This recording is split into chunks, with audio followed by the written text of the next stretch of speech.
Այսօր առավոտ 8:00-ի սահմաններում ԱԱԾ աշխատակիցների հետ միասին քննչական կոմիտեի քննիչները ժամը 8:00-ի սահմաններում եկան տուն, ներկայացրեցին դատարանի որոշում, որով պետք է խուզարկություն անեին տունը։ Ընդհանուր այս պրոցեսը կարծում եմ եւ համոզված եմ կապված է երեք, որ իշխանական թևը ինչ-որ պլան էր գցել, այդ պլանի հետ կապված կատարել են խուզարկություն, նոր ավարտվել է խուզարկությունը, հստակ ասեմ, որ դա իշխանությունների վախն է, հասկանալով, որ մեր հայրենասեր ժողովուրդը պատրաստ է եւ չի ուզում այն ինչ որ կատարում է այս երկրում լինի,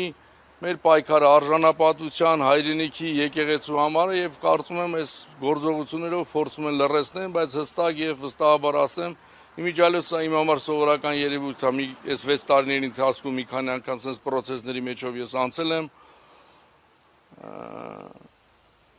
եւ ասեմ, որ այս ինչ որ անում են, դրանով մեզ չեն կարող լռեցնել։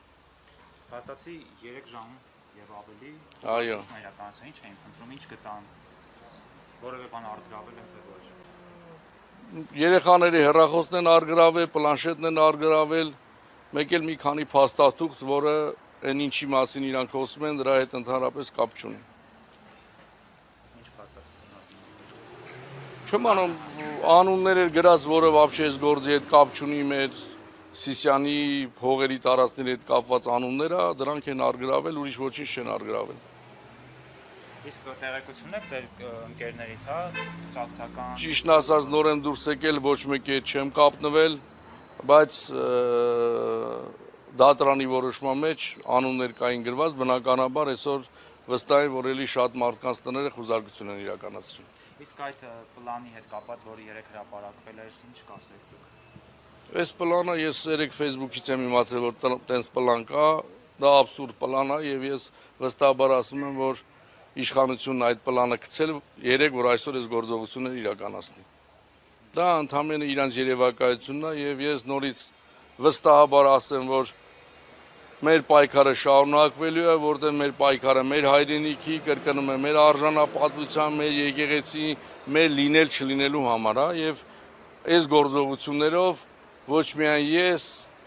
մեր ամբողջ պայքարի ժողովուրդը պայքարելու է միջևեր հասնելու իր նպատակին։ Բանաս Ալեքսանդր, ասացիք երեխաների հեռախոսակ,